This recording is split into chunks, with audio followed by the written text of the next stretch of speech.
বাংলাদেশ প্রকৃতির অফুরন্ত সৌন্দর্যে ভরপুর এক দেশ, কিন্তু এর আসল রূপ লুকিয়ে আছে নদীগুলোতে। ছোট বড় প্রায় 8 শতাধিক নদী ছড়িয়ে আছে সারা দেশে। তাই বাংলাদেশকে বলা হয় একটি নদীমাতৃক দেশ।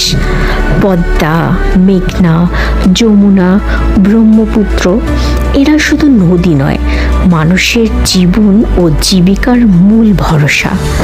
উর্বর করেছে মাটি, সমৃদ্ধ করেছে কৃষি, আর জেলে মাঝিদের জীবনে এনেছে আশীর্বাদ। নদী ছাড়া বাঙালির সংস্কৃতিও যেন অসম্পূর্ণ। ভাটিয়ালি গান, পালতোলা নৌকা কিংবা নদী পাড়ের গ্রামীণ জীবন, সব কিছুতেই মিশে আছে নদীর স্রোতের সুর। তবে নদী ভাঙন, বন্যা ও ঘূর্ণিঝড়ের মতো দুর্যোগও বয়ে এনেছে অকথ্য কষ্ট। তবুও এই নদীই বাংলাদেশের প্রাণ, বাংলাদেশের অস্তিত্ব। তাই নদীকে বাঁচাতে হবে, কারণ নদী মানেই জীবন, নদী মানেই বাংলাদেশ।